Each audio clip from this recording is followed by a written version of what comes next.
अस्सलाम वालेकुम, नमस्कार, सत श्री अकाल एंड गुड इवनिंग। मैं हूं आरज़ू काज़मी और आप देख रहे हैं पॉइंट ऑफ व्यू। हमें जी आज जॉइन किया है अनीस फारूकी साहब ने। बहुत शुक्रिया सर कि बहुत आज आपने शुक्रिया। जॉइन किया। No sir problem. बड़ा हंगामा है। बहुत शुक्रिया सर। सर बड़ा हंगामा है। इमरान खान साहब की पार्टी जो है इस वक्त कहा यह जा रहा है कि मुश्किल में फंस चुकी है। जी। और जो फॉरेन फंडिंग केस है उसमें इनके तकरीबन 53 अकाउंट्स में से इन्होंने सिर्फ 12 अकाउंट अपने जो हैं वो डिक्लेयर किए थे इलेक्शन कमीशन में। उसके अलावा 1 बिलियन और 64 करोड़ की भी बात हो रही है कि वो भी हम्म। नहीं इन्होंने बताया। फॉरेन फंडिंग केस पे इनके ऊपर तरह तरह के इल्जाम आ रहे हैं जिसमें कि अभी कुछ इतना क्लियर नहीं है सिवाय इसके कि ये सादिक और अमीन नहीं रहे। जी। क्योंकि ये फॉरेन फंडिंग्स लेते वक्त कहा यह जा रहा है कि जो सिग्नेचर्स हैं वो इमरान खान साहब के थे। और उसके बाद जब डिक्लेयर नहीं किया गया तो जाहिर है ये एसेट्स इन्होंने छुपाए हैं। साथ ही साथ सर मरियम नवाज की एक और ऑडियो जो है वो लीक की गई है और उसमें वो जर्नलिस्ट के बारे में बात कर रही हैं, स्पेशली जियो टीवी के कि इन लोगों को जो है वो टीवी पे ना बिठाया जाए और मीर शकील रहमान से बात की जाए। लेकिन खैर वो लोग आज तक उस शो में आ रहे हैं रिपोर्ट कार्ड में। साथ ही हम बात करेंगे रेहाम खान की। रेहाम खान की गाड़ी के ऊपर फायरिंग हुई, बड़ा अफसोसनाक वाकया था। लेकिन ये सब कुछ कौन करवा रहा है और क्या हो रहा है, इस पे हम आपसे बात करेंगे। तो सर सबसे पहले फॉरेन फंडिंग केस की बात करते हैं। जी, बहुत शुक्रिया। सबसे पहले सभी दर्शकों को, देखने वालों को, व्यूअर्स को हैप्पी न्यू ईयर। और पहला प्रोग्राम साल का है। तमाम तर नेक तमन्नाओं, शुभकामनाओं के साथ कि कोविड और कोविड के बाद वेरिएंट और वेरिएंट के बाद जितने भी ओमिक्रॉन और जितने भी इमिक्रॉन हमारे मुल्क में हैं, उसको इमिक्रॉन भी एक बहुत बड़ा वायरस है जिसके लोगों के जहनों से निकालना है। क्योंकि हम फेक नैरेटिव क्रिएट करके लोगों के जहनों में बिठाते हैं और फिर उसको एम्बेड कर देते हैं एक वायरस की तरह, फिर वो फैल जाता है। तो ये भी एक वायरस है, क्योंकि ये आपके सोचने समझने की सलाहियत को बिल्कुल ख़त्म कर देता है। आप सोच नहीं सकते, आप इससे आगे देख नहीं सकते। आपको मुल्क से ज़्यादा ये नज़र आता है कि हमारा प्राइम मिनिस्टर हैंडसम कितना है। वो नीले शलवार कमीज़ में अच्छा लगता है कि कोट में अच्छा लगता है, या वो चलते हुए स्लो मोशन में या गाड़ी से उतरते।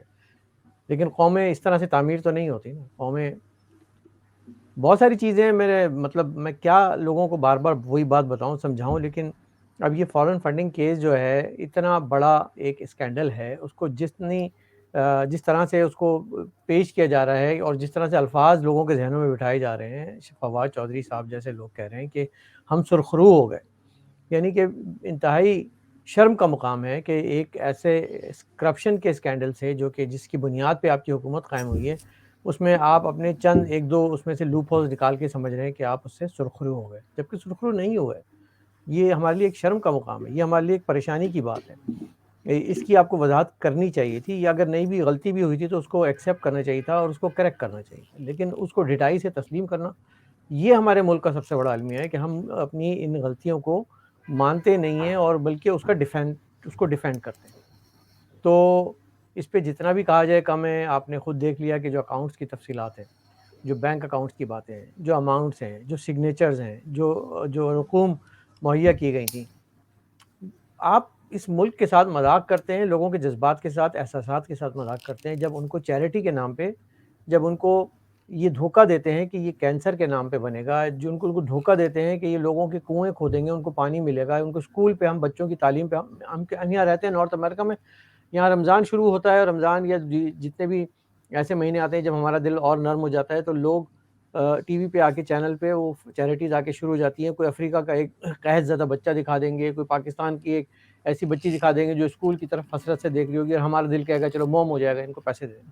हम बहुत पैसे दे देते हैं। ओवरसीज़ पाकिस्तानी एक फ़ोरम पे अभी बात भी हो रही थी कि ओवरसीज़ पाकिस्तानियों की औकात क्या है। तो ओवरसीज़ पाकिस्तानी हैं जो आपको बिलियंस ऑफ डॉलर सालाना भेजते हैं, जिसकी बुनियाद पे एक आपकी जो इकॉनमी है उसको सहारा मिला हुआ है, टिकी हुई। लेकिन फ़ॉरेन जो आपको हम पैसे भेजते हैं, ये फ़ॉरेन रिज़र्व हमें जाना चाहिए, फ़ॉरेन फंडिंग की तरह इमरान खान के पास नहीं जाना चाहिए। तो ये एक ज़ुल्म हुआ है और इस पे ज़ाहिर है कि आप देखिएगा कि आने वाले दिनों में ये पैंडोरा बॉक्स खुल गया है। अब इसको डिफेंड करेंगे या ये इनको ले डूबेगा। और मैं शुरू से ही कहता आ रहा हूँ कि फ़ॉरेन फंडिंग खुलेगी। ज़ाहिर है ये बहस का आगाज़ हुआ है, एक तरह की डिबेट शुरू हो गई है, इन्वेस्टिगेशन शुरू हो जाएगी। अब इस पे इनके साथ जो है ये इसको डिफेंड ज़्यादा अरसे कर नहीं पाएँगे, इसको सह नहीं पाएँगे, इसकी बहुत वज़नी है। सर एक चीज और इसमें है कि तकरीबन ये 6 साल से ये केस पेंडिंग था और सामने नहीं लाया जा रहा था। कई लोग ये भी कह रहे थे कि इसलिए नहीं लाया जा रहा क्योंकि संभाल के रखा हुआ है इस्टेब्लिशमेंट ने इस केस को कि जब इमरान खान को हटाना होगा तब सामने आएगा। तो क्या वो वक्त आ गया है कि अब उनको ये केस सामने लाना पड़ा है? बाकी जिन्होंने ये सारा केस लड़ा शुरू से, अकबर एस बाबर, आपको क्या लगता है कि उनके बारे में भी कहा जा रहा है कि जी वो पीटीआई की तरफ से कि वो कोई खास सबूत पेश नहीं कर पाए? नहीं, वो तो खुद अब चैनल्स पे आके जो नैरेटिव पेश कर रहे हैं, वो तो आपको भी पता है, मुझे भी मालूम है कि जो जो एंगल चेंज हो रहा है, जो लहजे बदल रहे हैं, वो इस बात की अक्कासी कर रहे हैं कि हवा का रुख भी बदल रहा है। तो आपको मालूम है कि ये मुल्क फ़ाइलों पे चलता है। यहाँ के जज, यहाँ के जर्नलिस्ट और यहाँ के वज़ीर आज़म और सदूर जो हैं, वो फ़ाइलों पे चलते हैं। चाहे वो कागज़ों वाली फ़ाइल हो या वो इलेक्ट्रॉनिक फ़ाइल हो, ऑडियो वीडियो वाली फ़ाइलें हों, ये उन पे चलते हैं। ये उनके पास ये सबकी जो है ना, ये दबे हुए रखे हुए हैं। तो जब जैसे ही वो निकलती है, जब कोई आवाज़ उठाता है, ज़रा-सी गर्दन सीधी करता है, अपनी नज़रें ऊपर करता है, आवाज़ ऊँची करता है, तो उसकी फ़ाइल खोल दी जाती है। लेकिन ज़ाहिर है कि ये एग्ज़िट के लिए एक रास्ता ज़रूर रखा जाता है हर एक का, कि जब ये हमसे बिदक जाएगा या हमें इसका वक़्त पूरा हो जाएगा, तो हमें इसको निकालने के लिए भी तो कोई ना कोई लोगों को ज़हनों में से बिठाना पड़ेगा कि देखो यार, इसलिए निकालना पड़ा कि ये भी करप्ट निकला। तो ये बात तो इमरान खान को बहुत पहले बता दी गई थी कि सलूक तो इनके साथ भी वही होना है जो कि किसी भी एक सिविल वज़ीर आज़म के साथ होगा, जो कि एक जमहूरी वज़ीर आज़म के साथ होता है। कोई किसी का लाडला नहीं होता, भुट्टो से बड़ा लाडला कोई नहीं था और उनके साथ भी उनको लटकाया गया। सबको जो है ना, चिराग सबके बुझेंगे, हवा किसी की नहीं, बल्कि चिराग सबके बुझेंगे, अफ़वाज किसी की नहीं। तो ये तो चलता रहेगा सिलसिला। इमरान खान, अब मुझे नहीं मालूम कि एस्टेब्लिशमेंट उनको निकालना चाह रही है, क्योंकि एस्टेब्लिशमेंट उनको निकालने का मतलब ये है कि उनको खुद भी निकलना पड़ेगा, या उनको अब उनके भी निकलने का वक़्त आ रहा है। तो जब तक ये खुद नहीं निकलेंगे, इमरान खान का जाना जो है वो कोई ख़ास मायने नहीं रखता मेरी नज़र में। तो सर उनका ये कहना कि मैं सादिक और अमीन हूँ, और उनकी अभी रिसेंटली जो शिबली फराज साहब ने कहा कि, बल्कि इमरान खान साहब ने खुद कहा कि जी मैं ब्रांड हूँ, और फिर शिबली फराज साहब ने कहा कि जी पाकिस्तान पहचाना इमरान खान की वजह से जाता है। तो ये सब बातें जो लेके चल रहे थे और बाकी सबको ये चोर बता रहे थे, सिर्फ अपने आप को ये एक बता रहे थे कि ये बिल्कुल सही है, बिल्कुल मिस्टर क्लीन की चिट इन्होंने अपने आप को दी हुई थी। तो अब आपके ख्याल से ये कितना सरवाइव कर पाएंगे? क्योंकि ये फॉरेन फंडिंग केस जो है ये अब रुकता हुआ नजर नहीं आ रहा है, पीटीआई रोक नहीं पा रही। रोक नहीं पाएगी, रोक पाएगी भी नहीं, ये मुझे मालूम है। लेकिन अगेन मतलब इन ऑल, जितना भी मैं कह लूँ कि जितनी भी मुखालफत हो इमरान खान की, इमरान खान एक ऐसे शख्स हैं जो कि इनको खुद नहीं पता होता कि वो करप्शन भी कर रहे हैं। वो इतने मासूम, इतने नादान हैं कि उनसे करप्शन हो गई या उनके साथ क्या हाथ हो गया, या हो सकता है उनकी नीयत ना हो, लेकिन ये हो गया काम। क्योंकि उनका उनका उस वक़्त इक़्तिदार में आने का सिर्फ़ एक ही मकसद था, वो था कि बस शेरवानी पहन लूँ किसी तरह से, चाहे कुछ भी हो जाए। उसके बाद नीयत मेरी ये है कि मैं आके इस मुल्क को ठीक करूँगा, चोरों को पकड़ूँगा। लेकिन मसला ये है कि चोरों को पकड़ने के लिए आपके साथ जो थे, चोर ही आए थे। आपने भी इधर-उधर से चोर, लुटेरे, डाकू ही जमा किए थे। तो आप कैसे चोरों को पकड़ सकते थे? आप कैसे, जब तक आप अपना किरदार सही नहीं करेंगे, कैसे आप उम्मीद रखते हैं कि आप दूसरों को पकड़ सकेंगे? तो ये इमरान खान से गलती हुई है, और हमें ये उम्मीदें रखना बिल्कुल बेसूद है कि इमरान खान कोई आके तब्दीली ले आएँगे, इमरान खान आके जो है ना इनकलाब लेंगे। नहीं, तब्दीली और इनकलाब जो है ना, वो अवाम की किस्मत का होता है कि अवाम के नसीब खुल जाएँ, गरीब अवाम को सहूलतें मिल जाएँ, उनको सुकून मिले, उनको घर में खाने को मिले। इमरान खान तो ये कर नहीं पाए। आपने ना तो मुल्क की इकॉनमी सही की, ना गरीब के घर का चूल्हा जलाया, बल्कि उल्टा गैस छीन ली उससे। तो जब आप डिलीवर नहीं कर पाएँगे, तो चोरी पकड़ के क्या करेंगे? आपके मतलब आप 20 साल चोरी पकड़ने में लगाएँगे, फिर 20 साल लोगों को आप जो है रिलीफ़ देंगे। ये तो एक बैलेंस करने का काम होता है ना। नहीं सर, आप बिल्कुल ठीक कह रहे हैं, लेकिन अगर एक तरफ हम देखें, जो ये टैक्स के ऊपर बहुत शोर मचाया जा रहा था, बल्कि अभी भी मचाया जा रहा है कि पब्लिक हुँ, टैक्स दे। इमरान हुँ, खान साहब का 2017 का जो टैक्स लोगों ने देखा कि इंटरनेट पे भी लगा हुआ है, वो 1 लाख और कुछ हजार है। फिर उसके बाद 2018 में 2 लाख हो गया, उसके साथ कुछ मेरे ख्याल है 40 या 45 हजार और है। और लेकिन 2019 में अचानक वो 98 लाख पे पहुंच गया।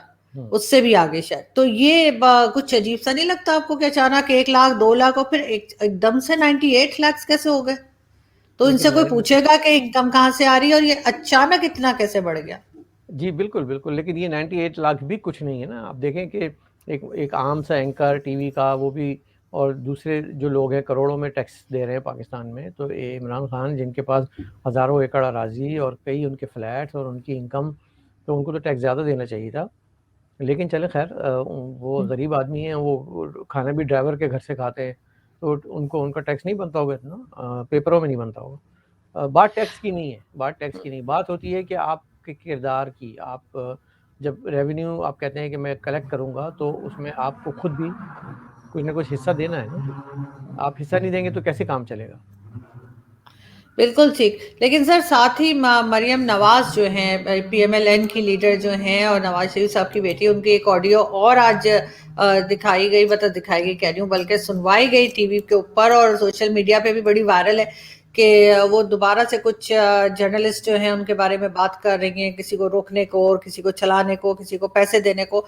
तो ये बार-बार इस तरह की ऑडियोज़ जो है वो कहाँ से आ रही हैं, कैसे आ रही हैं? और जो फॉरेन फंडिंग केस पे ही अगर हम एक बार फिर इसको भी साथ ही अगर इसके मिला दें इस सवाल के कि इस सब चीजों के बाद पीटीआई के साथ तो जो होगा सो होगा, लेकिन बाकी पॉलिटिकल पार्टी कितनी सिक्योर हैं, या वो आपके ख्याल से उनके साथ ऐसा कोई फॉरेन फंडिंग केस या कुछ नहीं निकलेगा उनके पास से? बैगेज तो हर एक का है ना, हर एक के पास बैगेज है। ऐसी तो कोई बात नहीं है कि बाकी सब पाक साफ़ हो गई। माज़ी भी उनका सबका रहा है और मसला ये होता है कि जो इक़्तिदार में होता है अताब का निशाना भी सिर्फ़ वही बनता है ना। लेकिन हम भूल जाते हैं माज़ी की तमाम गलतियों को।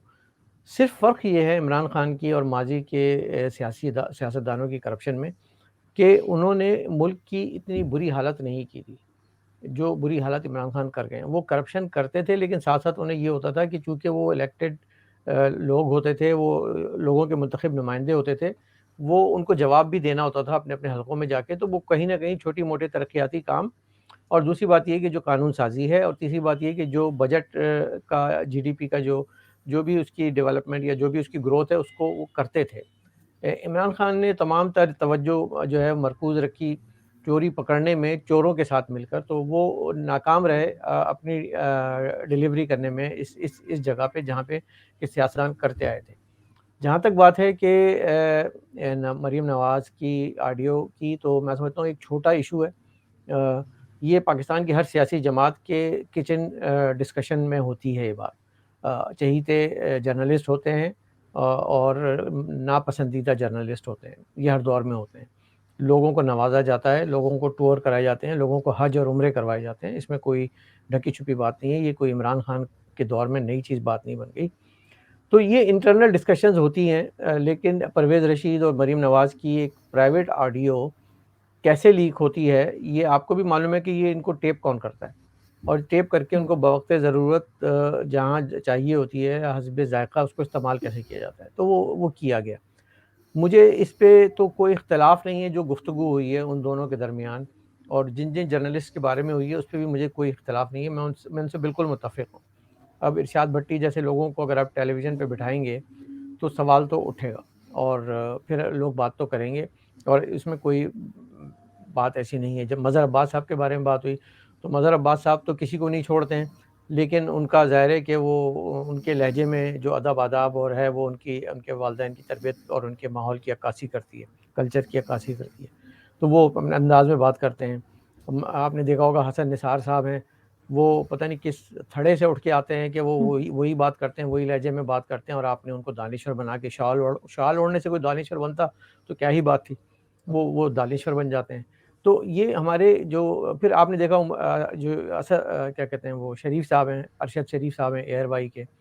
आपने देखा वो किस तरह से प्लांटेड जो है वो उनसे करवाए जाते हैं, शोज़ करवाए जाते हैं। वो आके उनको इन्फॉर्मेशन दे के उनसे शो कराए जाते हैं। बड़े मोतबर और बुर्दबार बन के वो शो करते हैं, लेकिन बज़ाहिर उनके अंदर कुछ भी नहीं होता, खोखले वो शख़्स हैं।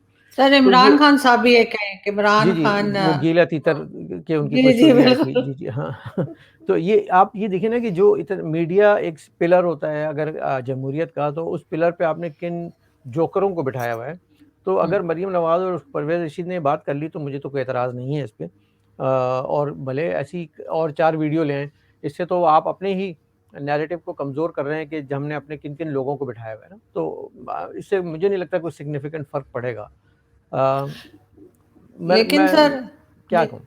लेकिन सर इन्होंने वही जो इल्ज़ाम लगा रहे हैं जर्नलिस्ट के ऊपर कि जी नवाज़ शरीफ साहब के ज़माने में उन्हें नवाज़ा जाता था, और बल्कि आजकल अफसार आलम साहब के ऊपर बड़े अटैक्स हो रहे हैं, और उनसे कहा जा रहा है कि जो वो पेमरा के चेयरमैन थे उस ज़माने की, उनसे सैलरीज वापस मांगी जा रही, सीट्स दी या कुछ।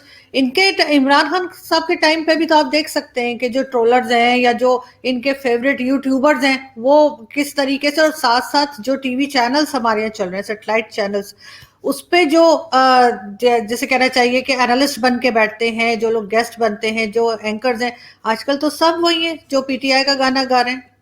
फ़र्क सिर्फ़ ये है कि जो नवाज़ शरीफ और ज़रदारी के ज़माने में होते थे, जिनको नवाज़ा जाता था, वो जर्नलिस्ट होते थे, तज्ज़ियाकार होते थे, वो मंजे हुए हम्म, पाकिस्तान के अखबार नवीस होते थे, हम्म, अखबार के चीफ़ एडिटर्स, एडिटोरियल बोर्ड के लोग होते थे। वो लोग नहीं होते थे कि जिसको जनरल बाजवा सुबह शेव करते हुए सुनते हों, यानी कि सिद्दीक जान जैसे लोग, हम्म। जो कि यूट्यूबर हैं, जिनका कोई बैकग्राउंड नहीं है, वो लोग नहीं होते थे। तो ये एक फ़र्क है। इन्होंने एक फ़ेक नैरेटिव बिल्ड किया है, तो ये इस फ़र्क को ज़रा समझिएगा। बिल्कुल सर, और ये सर मेरे ख्याल में आसिफ गफूर साहब के ज़माने से चल रहा है, उन्होंने बहुत इस तरह के लोग पाल रखे थे। ये उन्हीं की और देन है, उन्हीं की देन उन्हीं है की ये। देन है, और सर पीटीवी और हर जिसे कहना चाहिए चैनल की उन्होंने आजकल जो है ना उसका हाल खराब किया हुआ है। आप अगर पीटीवी वर्ल्ड देख लें या आप पीटीवी उर्दू देख लें तो आपको, आप सर पकड़ के बैठ जाएंगे कि वहां पे किस किस्म के लोग बैठे हुए हैं, चाहे वो एज अ एनालिस्ट बैठे हों, चाहे वो एज अ एंकर बैठे हों, लेकिन ये कि वो परमानेंटली बैठे हुए हैं। और हैरत की बात है कि वो लोग हैं जिनको शायद मोहल्ले में कोई मुंह ना लगाता हो। लेकिन सर अब आगे अगर हम बढ़े और हम बात करें रेहाम खान की, उनकी गाड़ी जी। के ऊपर फायरिंग की गई, और खैर मीडिया की तो हिम्मत नहीं हुई कि कोई हमारा इलेक्ट्रॉनिक मीडिया कोई खबर चलाता, जाहिर है वो तो आजकल सब कंट्रोल है। लेकिन क्या समझते हैं कि ये हरकत क्यों की गई? अगेन मतलब इनडायरेक्टली लोगों को डराने, धमकाने और महदूद रखने का एक एक मिज़ाज है हमारे यहाँ। जैसे कि आपने देखा कि काज़ी फ़ाइज़ साहब के रिहाइशगाह पे भी उनकी बेगम साहिबा जब थीं तो उनको हम्म, डराया धमकाया गया। ये रवैये हैं जिससे ये समझते हैं कि लोगों की आवाज़ें दबा दी जाएँगी, लेकिन शायद इनको ये बात समझ में नहीं आती कि जब आप एक किसी की आवाज़ दबाते हैं, एक आदमी की, तो 10 आवाज़ें और होती हैं, और फिर वो आप ही के लिए जो है वो एम्बैरेसमेंट का बाइस बनती है। रेहाम खान साहिबा वहाँ पर हैं अपनी फैमिली के साथ, अ, वहाँ पे फंक्शंस में अटेंड कर रही हैं या जो भी उनकी एक्टिविटीज़ हैं, नॉन पॉलिटिकल एक्टिविटीज़ में अभी तक वो हैं, और एक पाकिस्तानी की हैसियत से उनका पूरा हक है, उनका ख़ानदान है। कोई भी हो, हम हों, आप हों, एक निजी तरीके से जब अपनी गाँव गलियों में, सड़कों पे हम घूमेंगे तो हमें आज़ादाना ये मुयस्सर होनी चाहिए, इजाज़त होनी चाहिए। ये रियासत का फ़र्ज़ है। उनको रोकना मुझे नहीं समझ में आता कि ये किसके मफ़ाद में जाएगा, क्योंकि बज़ाहिर तो वो कोई थ्रेट नहीं है। वो एक समाजी तौर पे वो बहुत ज़्यादा एक्टिव हैं, और अगर आपको समाजी एक्टिविटीज़ भी पसंद नहीं है, ये काम भी आपने करना है, तो आप फिर ये इसका भी एक इदारा बना दें। ड्रामे तो बनाने शुरू कर दिए आपने, गाने तो बनाने शुरू कर दिए आपने, तमाम प्रोडक्शन बड़े-बड़े हाउसेज़, डायरेक्टर्स, राइटर्स को लेकर आपने सिनफ़े आन बना दिया, हम्म, और उसमें तमाम टॉप की कास्ट को डाल के बड़े बजट के साथ आपने ये साबित कर दिया कि जी फ़ौज ही एक मुक़द्दस, बाबरकत और पाक इदारा है, जिसमें कि पाकिस्तान की हर माँ, बहन, बेटी जाना चाहती है, और ये इतना साफ़ और शफ़ाफ़ है कि देखें कि ख़वातीन तक इसमें जाने के लिए जो है वो अपना एक महवर बनाया हुआ है उन्होंने, और उसमें उमैरा अहमद जो है वो उसके लिए ड्रामा लिखती हैं। एक अमीरज़ादी को डामिल डाल दिया, एक पश्तून लड़की को डाल दिया, एक क्रिश्चियन लड़की को डाल दिया, एक मुतवस्सित तबके की लड़की, सबको डाल के पूरा मसाला तैयार करके वो साबित करने की कोशिश में लग गए कि ये जो है पाक फ़ौज एक मोतबर इदारा है। हुमायूं सईद की प्रोडक्शन है, नदीम बेग डायरेक्टर हैं, मतलब फुल जिसे कहते हैं कि उनको मालूम है कि मसाला क्या है। अब ये जबरी तौर पे इनसे अदाकारी करवाई गई है, ये पैसे भी दिए गए हैं, ये बेचारे तो बताएँगे नहीं। इसी तरह से जो कम कम ज़ईफ़ ज़हनों की हमारी नौजवान नस्ल है, उनको जो है वो तारिक जमील 30 फुट की औरत का खाका दिखा के जो है वो वहाँ पे माइल कर लेते हैं। इस पे आपने भी प्रोग्राम किया था, और मतलब हूरों हूरों के ख्वाब दिखा के आप जो है लोगों को जो है वो पता नहीं किस जानिब लगाए जा रहे हैं। साइंस, टेक्नोलॉजी और मेडिकल साइंस और इसमें कोई भी आपने काम नहीं किया। एनवायरनमेंट पे आपने कोई काम नहीं किया, जॉब डेवलपमेंट पे आपने कोई काम नहीं किया, जीडी पे आपने कोई काम नहीं किया। ड्रामों, गानों और डराने, धमकाने इस तक ही महदूद रहे। ये मतलब क्या लोगों को नज़र नहीं आ रहा, लोग अंधे तो नहीं है ना? तो इसी तरह से ये इनको समझना होगा कि ये फेक नैरेटिव ज़्यादा अरसे इस पे आप पायदार नहीं होता, नहीं जम के चल सकते। बिल्कुल ठीक, लेकिन ये बात ये समझने को तैयार नहीं और ये सारा फंड इसी में लगा रहे हैं और बार-बार अपना फंड भी खैर बढ़ाते चले जा रहे हैं। लेकिन जी। सर अगर अब बात हो ही गई है और इन लोगों की, भाई लोग की जिसे हम कहते हैं, तो जो भाई लोग हैं वो कुछ कर नहीं रहे, वहाँ पे ड्यूरल लाइन से वो जो है हमारी बाढ़ निकाल के ले जाते हैं, कभी जो तार लगाई जाती है वो खाड़ देते हैं तालिबान, और वो कहते हैं कि जी यहाँ पे कुछ नहीं लगेगा और हम तो आगे तक जाएंगे, अटक तक पहुंचेंगे, और इस किस्म की बातें हो रही। लेकिन पाकिस्तान की तरफ से एक खामोशी है, कोई रिप्लाई नहीं किया जा रहा, और शाह महमूद कुरैशी साहब कहते हैं कोई इशू नहीं है, हम हल कर लेंगे। या friend in need is a friend Indeed. ये इन्हीं के दोस्त थे, इन्हीं के बच्चे थे, इन्हीं के अच्छे वाले बच्चे थे, इन्हीं के गुड तालिबान थे। और आप देखें कि जिस ड्यूरल लाइन को किसी ने जमहूरी दौर में छूने की जरूरत नहीं की थी, आज अस्करी दौर में जो है उस पर वो बिल्डोज़र चला दिए जा रहे हैं और कोई एक हर्फ नहीं कह रहा।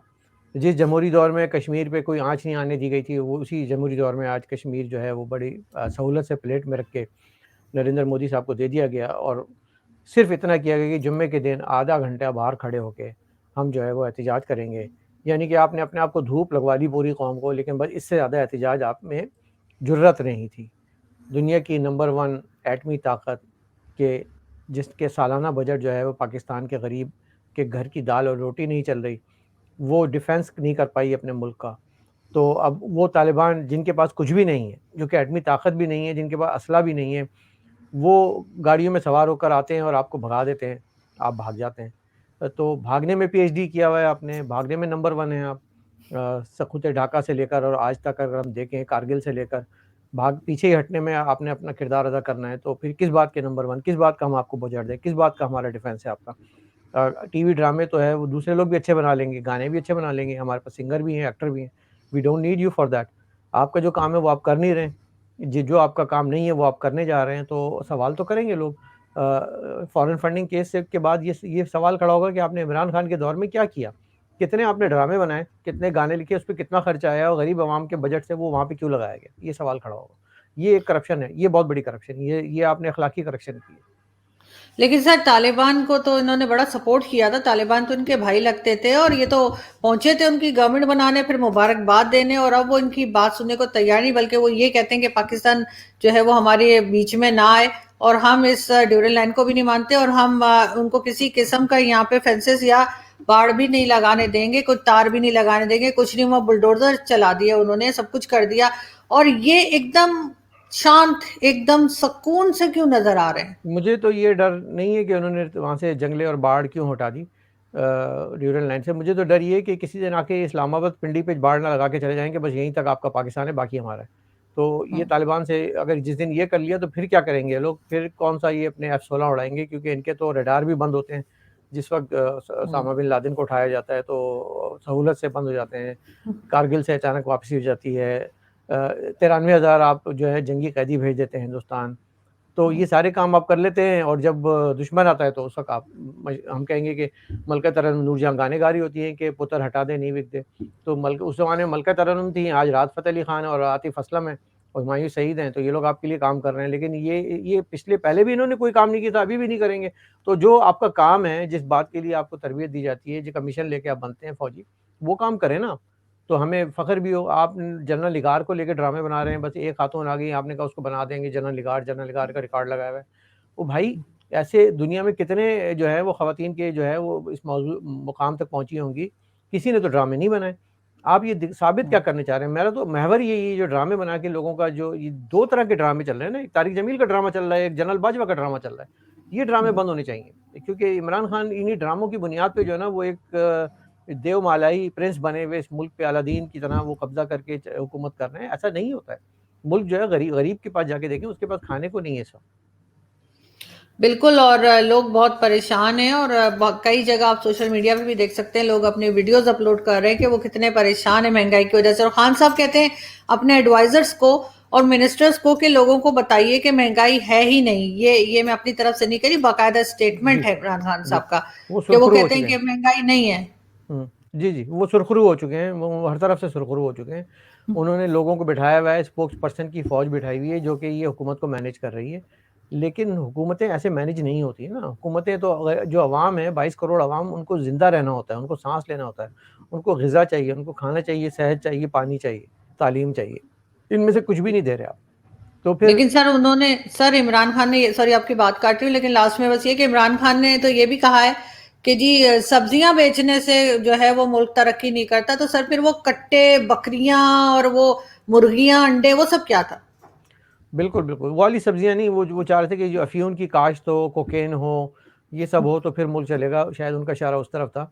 और आपने देखा भी है कि भंग की काश्त भी होना शुरू हो जाएगी जल्दी, तो हम्म। ये सारी चीज़ें उनका ध्यान इस तरफ ज़्यादा रहा है। वो अगले दौरे हुकूमत में फिर वो असल वाली सब्जियों पे भी आएँगे, लेकिन ये इससे आप अंदाज़ा लगाएँ कि क्या लेवल है आपकी अरबाब इख्तियार की सोच का, कि वो सोच क्या रहे हैं इस वक़्त, उनके दिमाग में और इर्द-गिर्द उनके कौन से लोग होंगे जो ये बातें डालते होंगे।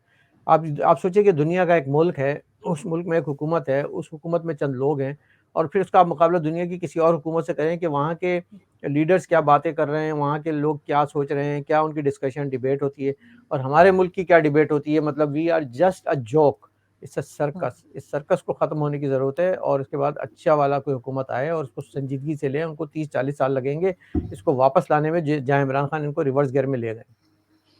बिल्कुल ठीक। 3 साल में लोगों का जो हाल हुआ है, लोग उसी से काफी परेशान हो गए। जी, बहुत शुक्रिया सर कि आज थैंक यू। आपने ज्वाइन किया। Thank you so no, much. बहुत अच्छा लगा आपसे बात माय करके। प्लेज़र, अपना माय बहुत ख्याल प्लेज़र। रखें। Thank you thank sir. You.